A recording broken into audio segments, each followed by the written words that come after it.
بسم اللہ و باللہ و توکلت علی اللہ۔ قال اللہ تبارک و تعالی فی سورۃ البقرہ آیت نمبر 30۔ بسم اللہ الرحمن الرحیم۔ وَإِذْ قَالَ رَبُّكَ لِلْمَلَائِكَةِ إِنِّي جَاعِلٌ فِي الْأَرْضِ خَلِيفَةً قَالُوا أَتَجْعَلُ فِيهَا من يفسد فيها ويسفك الدماء ونحن نسبح بحمدك ونقدس لك قال إني أعلم ما لا تعلمون وعلم آدم الأسماء كلها ثم عرضهم على الملائكة فقال أنبئوني بأسماء هؤلاء إن كنتم صادقين۔ یہ قصے جناب آدم یا یوں سمجھیں کہ انسان کی ابتدائیات کا ماجرا، وعلیکم السلام، بیان جو ہم شروع کیے ہوئے ہیں، اس میں بہت ساری باتیں ہیں، پھر سے کچھ ایسی باتیں ذہن میں آ جاتی ہیں، سامنے آ جاتی ہیں، جن کا ذکر کرنا ضروری ہوتا ہے تاکہ اس قصے کے یا اس حادثے کے یا اس واقعے کے جو تمام پہلو ہیں زیادہ سے زیادہ جو ہے وہ ہمارے اس اسلامی تعلیمات کے منظر میں پورے ہو جائیں۔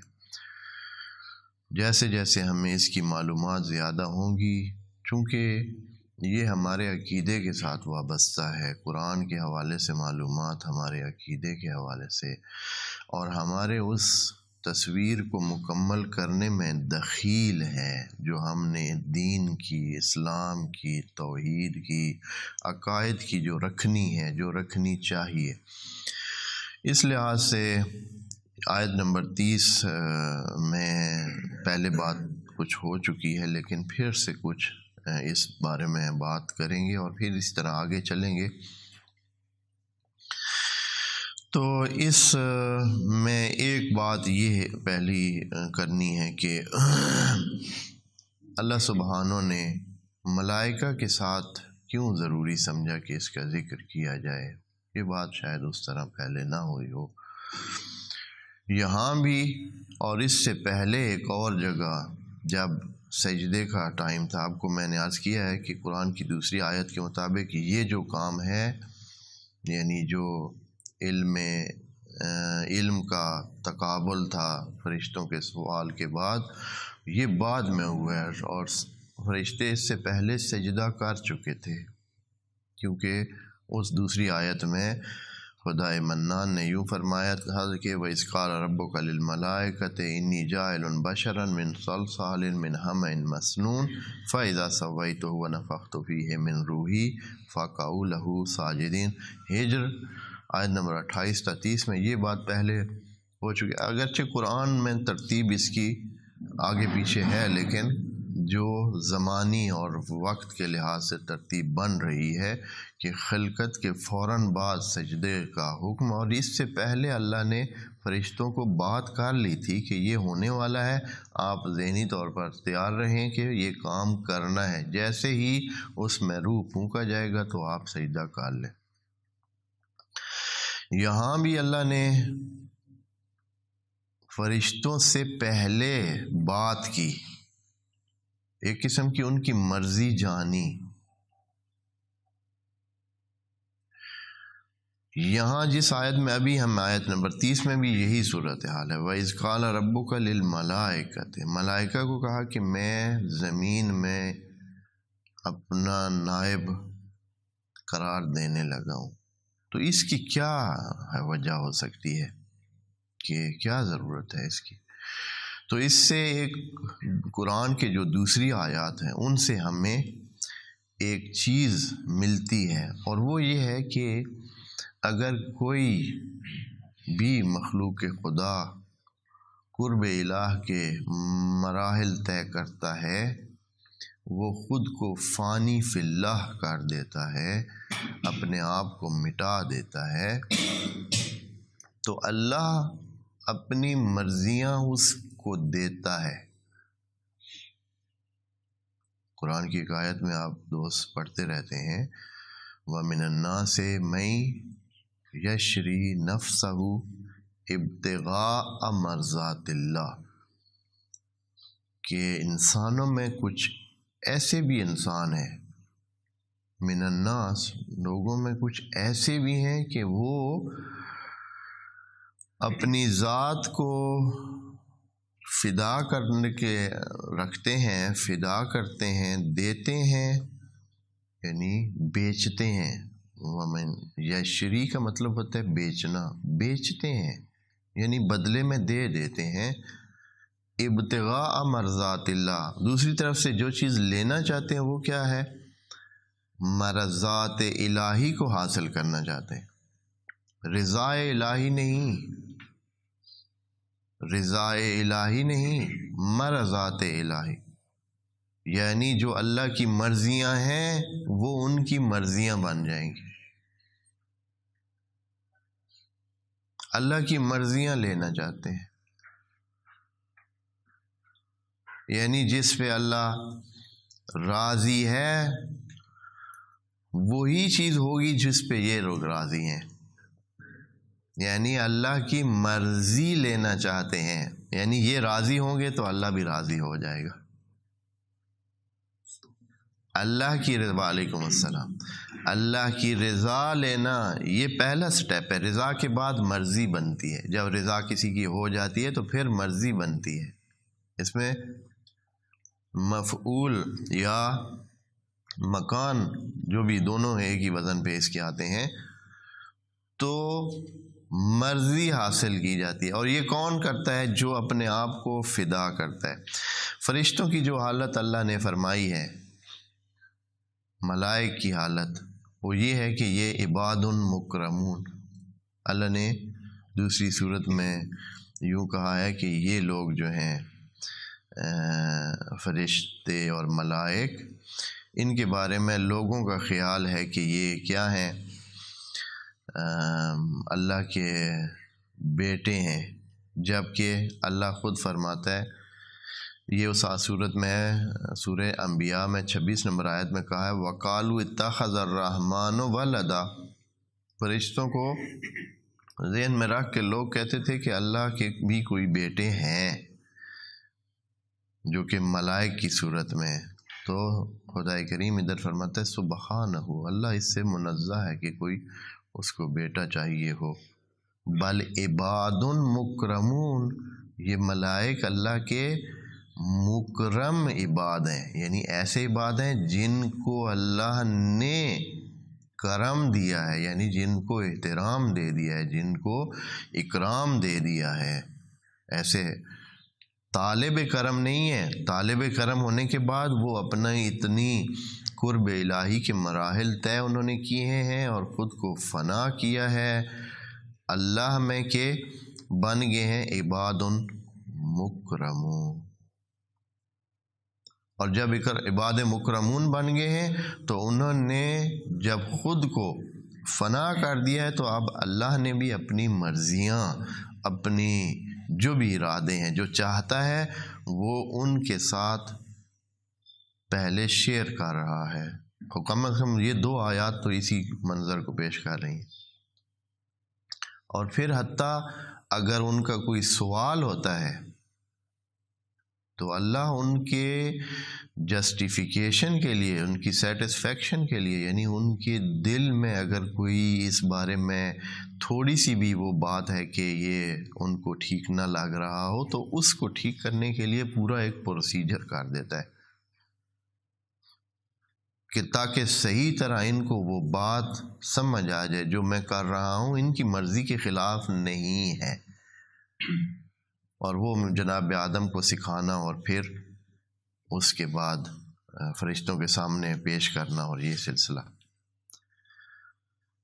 علامہ اقبال جو کہ ایک قسم کے اردو میں بہت ہی پرانی باتیں اس نے اپنی شاعری میں ڈھال دی ہیں، بہت ساری باتیں، ان میں سے ایک شعر ہے، آپ دوست شاید سنتے ہوں، عوام کو اتنا معنی بھی اس کے سمجھ نہ ہو لیکن سنتے بہت ہے۔ کہ خودی کو کر بلند اتنا کہ ہر تقدیر سے پہلے خدا بندے سے خود پوچھے بتا تیری رضا کیا ہے۔ اور خودی کیا ہوتی ہے؟ خودی یعنی انسان پورے جہان کے مقابلے میں صرف خود کو دیکھے، پورے جہان کو زیرو دیکھے، کچھ نہیں ہے جہان میں، میں ہوں اور اللہ ہے، یعنی جہان کی قید سے ٹوٹل آزاد ہو جائے، کوئی ویلیو نہ دے کسی چیز کو، کوئی چیز اہمیت نہیں رکھتی، سارے جہان سے آزاد ہو جائے، صرف خود کو دیکھے اور اللہ کو دیکھو، اس کو کہتے ہیں خودی، صرف خود کو ہی دیکھے۔ اس کے مقابلے میں دوسرا بھی پہلو ہے، اور جب اللہ کے سامنے دیکھے تو پھر کیا؟ وعلیکم السلام، تو پھر بھی خود ہو جائے۔ دو کتابیں ہیں، اسرار خودی اور رموز بی خودی، اقبال کی دونوں کتابیں ہیں، اسرار خودی اور رموز بی خودی۔ بی خودی یعنی خود سے خود کو ختم کر دے، بی خود ہو جانا یعنی خود کو ختم کر دینا، فنا ہو جانا۔ جہان سے جب جہان کے مقابلے میں دیکھے تو جہان کو کچھ نہ جانے، اللہ کے مقابلے میں جب خود کو دیکھے تو خود کو کچھ نہ جانے، فانی ہو جائے، مٹ جائے، سمندر میں مل جائے، اور سمندر کا ذائقہ اپنے اندر ڈال لے۔ فرشتوں نے جب مسلسل، کیونکہ فرشتوں کے بارے میں ہم مکرمون، اور اس کے ساتھ ہی اللہ نے فرمایا لا یسبقونہ بالقول، یہ فرشتے اس لیول کے ہیں کہ کبھی بولتے نہیں ہیں اللہ کے سامنے، لا یسبقونہ، پہلے بات نہیں کرتے، اللہ بات کرے گا تو یہ بات کریں گے، اللہ اجازت دے گا تو بات ہی نہیں کرتے، لا یسبقونہ بالقول، کبھی قول پہلے نہیں کرتے، کچھ اللہ کہے گا تو بات چھڑی تو پھر بولیں گے، نہیں تو بولیں گے نہیں، چپ چاپ کیا کرتے رہتے ہیں، وَهُمْ بِأَمْرِهِ يَعْمَلُونَ، بس جو وہ کہتا ہے وہ کرتے رہتے ہیں، جو امر دیتا ہے وہ کرتے رہتے ہیں۔ جب اس لیول پہ فرشتے اور ملائک قائم ہو جائیں تو اس پر اللہ تعالیٰ بھی ان کو کیا دیتا ہے ریوارڈ کی صورت میں، اپنی مرضیاں ان کی مرضی کے ساتھ شامل کرتا ہے، اور جہاں کوئی ضرورت ہی نہیں ہے، فرشتوں کی حیثیت کیا ہے یا ملائک کی کہ اللہ ان کے سامنے اپنے کرنے والے کاموں کو پہلے پیش کرے، تو اس کی وجہ یہ ہے ان کی عبودیت کا معیار اتنا بلند ہے کہ لا یسبقونہ بالقول وہم بامرہ یعملون۔ یا اس آیت میں بھی جو آگے ہم نے پڑھی ہے کہ وہ اللہ کی مرضی کے مطابق ہی کرتے ہیں، لا یعصون اللہ، وہ اللہ کی کبھی بھی عصیان نہیں کرتے ہیں، و یفعلون ما یؤمرون، اور جو کچھ ان کو حکم دیا جاتا ہے اس کو وہ انجام دیتے ہیں۔ یہ ایک بات، پس یہ جو ملائکہ سے ابتدائی گفتگو میں اللہ نے اپنے پروگرام کو پہلے ان کے سامنے پیش کیا، اس کی وجہ کیا ہے، تو انشاءاللہ کچھ اس بارے میں سمجھ آ گئی۔ اگلی بات جو رہتی تھی، یہاں ایک جو بعض اس سے ظاہراً لگتا ہے اور اکثر مفسرین پہلے اسی کی طرف گئے ہیں، وہ یہ ہے کہ انی جاعل فی الارض خلیفہ، اللہ نے فرمایا ہے کہ زمین پر خلیفہ قرار دینے لگا ہوں۔ تو آگے سے جو سوال انہوں نے کیا ہے، قالوا اتجعل فیہا من یفسد فیہا ویسفک الدماء، وعلیکم السلام، اکثر مفسرین اس مسئلے میں پڑ گئے ہیں کہ فرشتوں کو اگر سوال تھا بھی تو وہ اس بارے میں ہے جو پہلے ہم تفسیر تقریباً اس صورت کی اس آیت نمبر 30 کی تفسیر کے پہلے 1-2 نشستیں ہو چکی ہیں، اس میں ہم نے بھی یہی دوستوں کے سامنے پیش کیا ہے کہ زمین پر خلیفہ بنانے کے لیے ان کو سوال تھا کہ اس کو خلیفہ کیوں بنایا جا رہا ہے، یا خلیفہ بنا کر کیوں زمین پر بھیجا جا رہا ہے. یعنی سوال ان کے خلافت کے حوالے سے، یعنی یہ لگتا ایسے ہے جیسے کہ بھئی انسان اس حالت میں جو کہ صف کے دماغ کرتا ہے، فسادی ہے، یہ قابل نہیں ہے کہ اس کو اللہ اپنا خلیفہ بنائے. یعنی فوکس اس پہ رکھ دیا ہے، لگتا ایسے ہے کہ اس پہ فوکس ہے. لیکن ابھی آیت کو تھوڑا سا اور گہرائی میں دیکھیں تو اس میں بات ظاہراً یہ نہیں لگ رہی. اعتراض ان کو یا ان کا جو ذہن میں خدشہ آیا ہے وہ خلیفہ بنانے کے حوالے سے نہیں ہے، چونکہ سجدے کی لیول پر تو یہ پہلے ہی اطاعت کر چکے ہیں. ان کو کیا اعتراض ہو سکتا ہے؟ ان کو اعتراض یا ان کو ذہن میں کیوں یہ بات آ سکتی ہے جب اللہ نے خلق کرنے سے پہلے سجدے کا حکم دے رکھا تھا ان کو، تو اس وقت بھی یہ سوال کر سکتے کہ یا یہ کہ یہ کیوں بھائی. لیکن سوال کی گنجائش انہوں نے نہیں کی. لیکن یہ جو بات یہاں کہی ہے ظاہراً یہ زمین کے حوالے سے مشکل تھی، جو مشکل ملائک کے ذہن میں آ رہی تھی وہ یہ تھی کہ اے اللہ اتنی بلند چیز جس کو سجدہ بھی ہم کر چکے ہیں، اور یقیناً جب سجدہ کر چکے ہیں تو ان کو یہ پتہ چل چکا ہے کہ اس کے احترام کی لیول کہیں اوپر ہے، ان سے اللہ کی تسبیح اور تقدیس کرائی جاتی تھی ہوتا ہے. اب انسان کے سامنے بھی احترام کرایا گیا ہے تو ان کو یہ تو پتہ چل چکا تھا کہ یہ خاص وجود ہے. اب اس خاص وجود کو جب بات ہوئی اور اللہ نے بھی یوں کہا انی جاعل فی الارض خلیفہ، یہ نہیں کہا انی جاعل خلیفتن فی الارض. آپ جانتے ہیں قواعد کے مطابق ظرف کو کہاں آنا چاہیے؟ نحو کے قواعد کے مطابق ظرف آخر میں آتا ہے.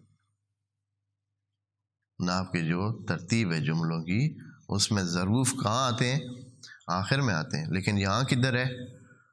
ظرف پہلے ہے، اور ظرف کو پہلے لانے کا مقصد یہ ہے کہ اس کو تھوڑا سی تاکید دی جائے کہ بات اس بارے میں ہے کہ میں اپنے اس خلیفہ کو جس کو آپ سجدہ کر چکے ہیں، اس کو جہاں میں نے ٹھکانہ دینا ہے وہ زمین ہے. اچھا، اب جو فرشتوں نے آگے سے سوال کیا اس میں بھی انہوں نے زمین کو بہت فوکس کیا ہے. خلیفہ کا تو نام ہی نہیں لیا انہوں نے یہ تو بات ہی نہیں کہ خلیفہ بنا رہے ہیں اللہ انسان کو، اس بارے میں انہوں نے بات تک نہیں کی. انہوں نے کیا سوال کیا ہے؟ انہوں نے سوال کیا ہے کہ زمین میں ایسے کو قرار دے رہے ہیں جو زمین میں خرابی کرے گا. دیکھیں نا، قالو اتجعل فیہا، یعنی یہ کہ کس لیے بھیجے گا یہ تو انہوں نے ذکر ہی نہیں کیا. یعنی ان کو خلیفہ ہونے کے حوالے سے تو ذرا بھی سوال بھی نہیں تھا. جو سوال ان کے ذہن میں تھا وہ یہ تھا کہ زمین میں کیوں بھیجا جا رہا ہے. اتجعل فیہا، کیا ہے اللہ زمین پر بھیجے گا من ایسے کو یفسد فیہا جو اس میں فساد پھیلائے گا. یفسد فیہا، پھر فیہا کہا یعنی دوبارہ زمین کا ذکر کیا کہ جو زمین میں فساد پھیلائے گا. یہ نہیں کہا کہ یفسد وہ فسادی ہے، فساد کرتا ہے، فیہا جو زمین میں فساد پھیلائے گا. بس ان کو اعتراض یا ان کے ذہن میں جو خدشہ تھا وہ زیادہ زمین پر فوکس رکھتا ہے، اور اللہ نے بھی جو بھیجنے کی بات کی تھی زمین پر بھیجنے کی بات تھی۔ اصل میں جو چیز کہنا چاہتے تھے فرشتگان وہ، اور یہی چیز تھی جس سے فرشتگان کو تھوڑا سا یہ افساد کی بات بھی انہوں نے کاٹ دی، نہیں تو افساد کی بات کہاں سے وہ کرتے۔ زمین کی خصوصیات یہ ہیں، زمین کی خصوصیات یہ ہیں کہ یہ انسانوں میں مسائل پیدا کرتی ہے، یعنی طبیعی ہیں، یعنی جو بھی زمین پر رہے گا وہ خرابی کرے گا، اس لیے کہ یہ محدود ہے، اور محدود چیزوں میں جن کی خواہش لامحدود ہو، جن کی ترقی کے چانس لامحدود ہوں، وہ حتماً اختلاف کریں گے۔ اگر آپ کے پاس 10 کلو کھانا ہے، جبکہ آپ کچھ 5-4 بندے ہیں جن میں کھانے کی گنجائش 10 کلو سے زیادہ ہے، ہر ایک میں گنجائش 10 کلو سے کیا ہے، کھانے کی زیادہ ہے، پھر کیا ہوگا؟ پھر اختلاف ہوگا، کیونکہ کھانا تو صرف 10 کلو ہے۔ انسان میں مالک بننے کی کتنی صلاحیت ہے؟ سب چیزوں کو اپنے لیے چاہنے کی کتنی صلاحیت ہے؟ آیا کچھ چیز پر رک جاتا ہے کہ بھائی اچھا اتنے ٹھیک ہے بس اب میرے پاس؟ تو زمین تو محدود ہے، فکس ہے، جو ہے یہی ہے۔ تو انسان کو جو چیزیں بھی جہاں موجود ہیں، تو آیا کسی ایک چیز کی، مثلا کسی کے پاس فرض کریں 10 گھر ہو گئے ہیں، اب وہ کہے گا کہ ٹھیک ہے بہت ہے میرے لیے۔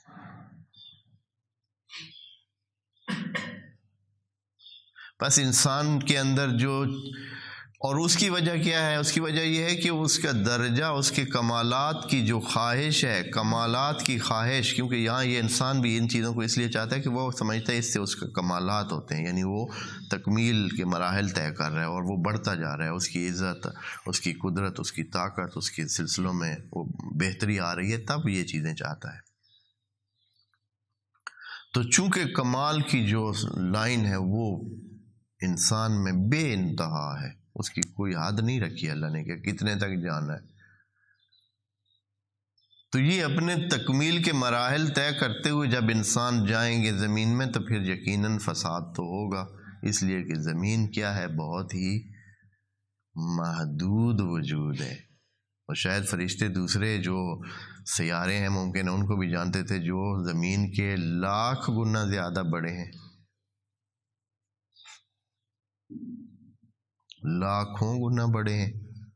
شاید ان کا خیال تھا کہ اس قسم کے وجود کو کسی بہت بڑے میدان میں جگہ دینی چاہیے، جہاں جس کی کوئی حد انسان کے بس میں نہ ہو طے کرنا۔ شاید ان کے ذہن میں یہ تھا، وہ تو یعنی انسان کے فیور میں یہ بات کر رہے تھے۔ اور یہ جو آگے جملہ ہے وَنَحْنُ نُسَبِّحُ بِحَمْدِكَ وَنُقَدِّسُ لَكَ، یہ آداب گفتگو کا حصہ ہے، فرشتوں کے آداب گفتگو کا حصہ ہے۔ اللہ کے ساتھ وہ اس طرح بات کرتے ہی نہیں ہیں مگر یہ کہ پہلے یا کہہ چکے ہوں سبحانک،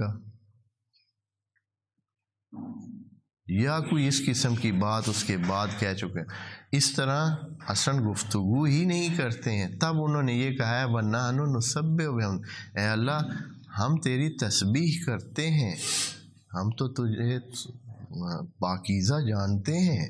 یہ نہیں کہ ہمارا یہ سوال کسی خدشے کی بنیاد پر ہے یا کوئی اعتراض ہے، نہیں، ہم تیری تقدیس کرتے ہیں، تو بالا تر ہے، تو مقدس تر ہے اس سے کہ تجھ سے ہمیں سوال کرنا پڑے۔ لیکن یہ جو ہم نے بات کی ہے تو اس پر فوراً انہوں نے اپنی اس بات کرنے پر بھی کہا کہ وَنَحْنُ نُسَبِّحُ بِحَمْدِكَ وَنُقَدِّسُ لَكَ، ہم تیری تسبیح بھی کرتے ہیں اور تقدیس بھی کرتے ہیں۔ یہ نہیں کہ انہوں نے یہ جتلا کر یہ کہا ہو کہ اچھا ہم آپ کی تقدیس کرتے ہیں، اور اس کے جواب میں تو اللہ کو ایک جملہ کافی تھا ان کے لیے، اور وہ یہ ہے کہ آپ مجھے کسی کی تقدیس اور تسبیح سے فرق نہیں پڑتا ہے، اس لیے کہ فرق پڑتا ہی نہیں ہے نا۔ کوئی اللہ کی تقدیس و تسبیح کرے اور نہ کرے پھر کیا ہوگا؟ اللہ جیسے کہ اللہ نے کئی دوسری آیات میں اس کے اندیا دیا ہے، اشارہ کیا ہے کہ اس سے کیا فرق پڑتا ہے، اگر سارے جہان کے لوگ کافر ہو جائیں تو اللہ سے کیا فرق پڑے گا؟ کچھ بھی نہیں۔ بس تسبیح و تقدیس کا یہ جملہ فرشتوں نے اس لیے نہیں کہا کہ ہم تسبیح و تقدیس کرتے ہیں اسی پہ گزارا کریں ہیں اللہ، اور انسان کو خلیفہ نہ بنائے۔ خلیفہ بننے کے بارے میں ان کو ذرا بھی حتی سوال بھی نہیں ہے، صرف ان کا سوال، یعنی اس آیت کے فوکس سے مجھے یہ بات ذہن میں آئی، اور بہت زیادہ اس میں کہ جائل فی الارض، پہلے فی الارض کہہ دیا، کہنا بنتا یہ ہے کہ جائل خلیفتاً فی الارض، اگر خلیفے پہ فوکس ہوتا تو خلیفے کو حتماً پہلے آنا چاہیے تھا۔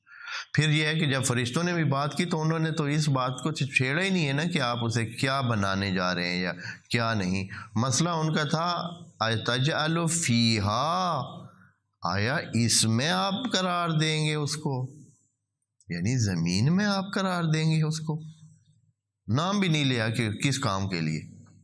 اس سے لگتا ہے کہ مسئلہ جو ہے وہ زمین کا ہے، کہ زمین ایسی جگہ نہیں ہے جہاں اتنی بلند ہستی، اتنی بلند کردار والی، یا اتنے جو مقام خلافت الہی پر فائز ہونے والا شخص ہے وہ زمین پر آئے۔ یہ زمین کی خرابی کی بات ہو رہی۔ تو اللہ نے ان کے سامنے یوں کہا کہ قَالَ إِنِّي أَعْلَمُ مَا لَا تَعْلَمُونَ، کہ اے فرشتگان مجھے وہ کچھ پتہ ہے جو آپ کو پتہ نہیں ہے، اور پھر اس بات کو کیا کیا اللہ نے ان کے سامنے علمی صورت میں پیش کیا۔ جو فرشتوں کے خدشات تھے کہ یہ زمین پر گیا تو فساد پھیلائے گا، فساد اور سفک دماء کرے گا، سفک دماء اور فساد پھیلانے والے کا جو کردار بن جاتا ہے یا جو اس کا نتیجہ اس کو ملتا ہے وہ یقیناً کیا ہوتا ہے، نیچے جانا ہوتا ہے۔ انسان کیا چلا جاتا ہے، اس کی تسفیل ہو جاتی ہے، اسفل، وہ اسفل سافلین کی طرف چلا جاتا ہے، اور وہ گر جاتا ہے، اپنے مقام سے گر جاتا ہے۔ پھر یہ خطرہ تھا ان کو کہ کہیں یہ جو زمین میں جائے گا تو مسئلہ اس کے لیے خراب ہو جائے گا۔ ابھی اس کو کتنا بلند مقام مل چکا ہے اور ملائک اس کو سجدہ کر چکے ہیں، تو یہ گر جائے گا اپنے مقام سے اور توہین ہو جائے گی اس کی۔ تو اللہ نے فرمایا کہ میں آپ سے بہتر جانتا ہوں۔ پھر تب جو ہے اللہ نے جناب آدم کو اسماء کی تعلیم دی۔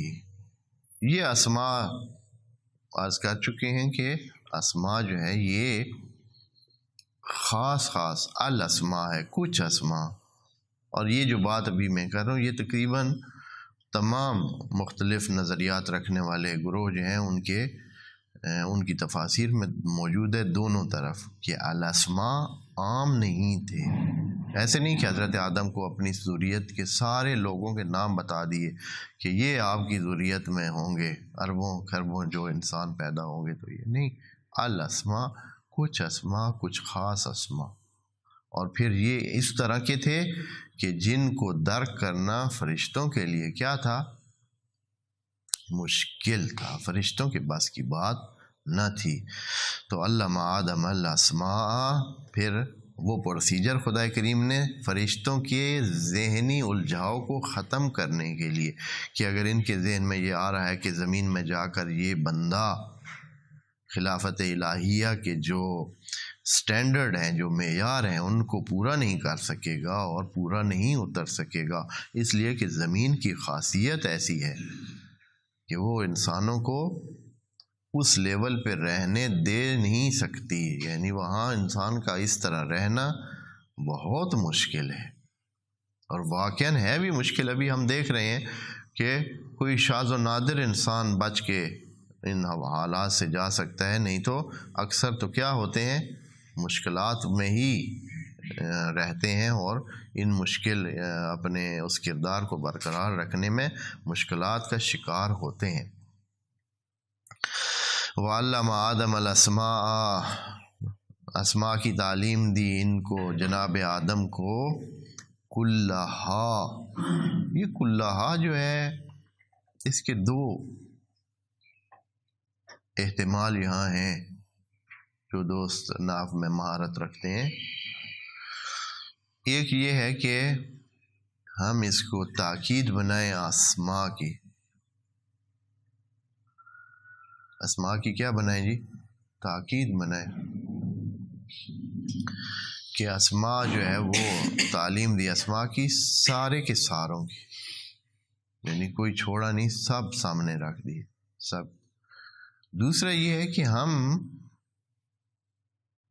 اس کو بدل بنائیں اسماء کی، یعنی یہ ہے کہ یہ اسماء صرف نام نہیں، علم آدم الاسماء کلہا، ان کی کل جو ہے،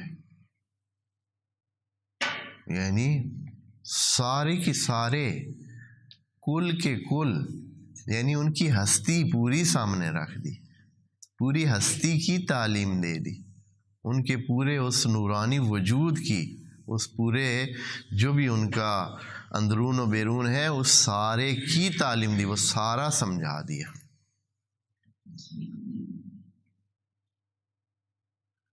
کیونکہ الاسماء میں جمع ہے تو ضرورت تو نہیں ہے، پہلے ہی اس میں جمع سارے لوگ آ ہی جاتے ہیں۔ کلہا دوبارہ کہہ کر ایک احتمال یہ ہے کہ اس لیے کہا ہے کہ سب کے سب، یعنی کوئی بندہ ان میں سے رہ نہ گیا جس کی تعلیم نہ ہو دی گئی ہو، لیکن ظاہراً یہ زیادہ یہاں تاکید کی ضرورت شاید اتنی نہ ہو، یہاں بدل کا معنی دینا، اور اس کی وجہ یہ ہے کہ ہم اگلے جملے میں دیکھتے ہیں کہ وہاں صرف اسماء پیش نہیں کیے گئے، فرشتوں کو جو کچھ پیش کیا گیا وہ سارے کے سارے خود ہی پیش کیے گئے۔ ثم عرضہم، یہاں اگر اسماء کی طرف ضمیر پلٹانا مقصود ہوتی تو یہاں ہونا چاہیے تھا ثم عرضہا، ثم عرضہا ہونی چاہیے ضمیر مفرد کسی جمع کی طرف، اور غیر ذویل وقول یا اس طرح کی جو بے جان چیزیں ہوتی ہیں ان کی طرف پلٹائی جاتی ہے۔ بے جان، اسماء کا لفظ بے جان ہے، مسمیات جاندار ہے نا، اسماء کا لفظ تو بے جان ہی ہے، ٹھیک ہے۔ تو یہاں بھی ضمیر ہا کی ہونی چاہیے، لیکن یہاں کیا، ثم عرضہم، پھر ان سب کو جو کچھ جناب آدم کو سکھایا تھا ان سب کو پیش کیا فرشتوں پر۔ پس جناب آدم کو بھی وہ سب کے سب اپنی کیفیات کے ساتھ پیش کیے گئے تھے۔ کلہا کا مطلب یہ ہے، اور کلہا کا مطلب عدد کی تاکید نہیں ہے کہ کوئی بندہ رہ نہیں گیا، سارے کے سارے پیش کیے، بلکہ ان کی کل، یعنی ان کی تمام خصوصیات کے ساتھ ان کو جناب آدم کو پیش کیا گیا، یعنی ان کو سکھایا گیا۔ ثم عرضہم علی الملائکہ فقال، پھر اللہ نے پوچھا، کہا، بولا یہ خدائے کریم، انبئونی باسماء ہؤلاء، کہ اے فرشتگان اب بولے نا نام ان کے، وہ کردار جو کہ جناب آدم کی ذریت سے، نسل سے بہت واضح اور بہت ہی چمکیلے اور نورانی کردار تھے جب فرشتوں نے ان کو دیکھا کہ اسی زمین میں رہ کر یہ کردار اور یہ بلندی لے کر آئے ہیں، یہ نورانیت لے کر آئے ہیں۔ جب انہوں نے یہ دیکھا تو وہ مان گئے، یعنی ان کے دل میں وہ جو خدشہ تھا وہ دور ہو گیا۔ اس کے بعد انہوں نے، یہاں ہار جیت والی تو بات ہے نہیں کہ کوئی ہار ہوئی کوئی جیت ہوئی کوئی اس طرح نہیں، جب انہوں نے دیکھا کہ ہاں واقعاً ایسے ہے، یہی جناب آدم کی اولاد میں سے ہے، زمین پر رہ کر آئے ہوئے ہیں، اور زمین پر رہ کر آنے کے باوجود اتنی بلندی کردار اور نورانیت اپنے ساتھ لے آئے ہیں، تو اتنی نورانیت ان میں تھی چونکہ ادھر ان کا اصلی چہرہ تھا، وہاں ان کے اصلی رخ تھا، اور اصلی رخ میں اتنی نورانیت تھی کہ حتیٰ فرشتے اس نورانیت کی وجہ سے ان کو پہچان تک نہ سکے۔